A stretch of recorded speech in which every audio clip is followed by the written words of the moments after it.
અમદાવાદ મહાનગરપાલિકાના standing committee chairman Kamlesh પટેલે પોતાના કાર્યકર્તા અને શુભેચ્છકોને અપીલ કરી છે કે હવેથી તેમને શુભેચ્છા આપવા માટે ફૂલના બુકે લાવવાને બદલે પુસ્તકો ભેટમાં આપે।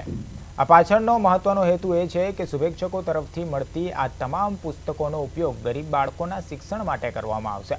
તેમણે નિર્ણય લીધો છે કે જે પણ પુસ્તકો તેમને ભેટ સ્વરૂપે મળશે તે તમામ અમદાવાદ મ્યુનિસિપલ સ્કૂલ બોર્ડના જરૂરિયાતમંદ વિદ્યાર્થીઓને અર્પણ કરવામાં આવશે। આ સંદેશને અમલી બનાવવા માટે તેમણે પોતાની ઓફિસની બહાર સ્પષ્ટ સૂચના આપતું પોસ્ટર પણ લગાવી દીધું છે, જેમાં બુકે નહીં બુક આપોનો સ્પષ્ટ ઉલ્લેખ થઈ રહ્યો છે। નિમણૂક થતી હોય, નવું પદ કે હોદ્દો મળતો હોય ત્યારે સ્વાભાવિક છે કે શુભેચ્છકો, મિત્રો અને કાર્યકર્તાઓ એમને અભિવાદન કરવા માટે આવતા હોય છે અને બુકે અને ફૂલહાર લઈને એમનું સ્વાગત કરતા હોય છે। હું પૂર્વ વિસ્તારમાંથી આવું છું ને મારા વિસ્તારની આજુબાજુમાં ઘણા એવા બાળકો હોય છે કે જેમને નોટબુક ચોપડીઓની જરૂર હોય છે, એટલે એ લોકોને નોટબુક અને ચોપડીઓ સરળતાથી મળી રહે તે માટે મારો આગ્રહ હોય છે કે મને મળવા આવે ત્યારે બુકે નહીં પણ બુક લઈને આવે। મેં એ માટેની સૂચના પણ નીચે આપેલી છે।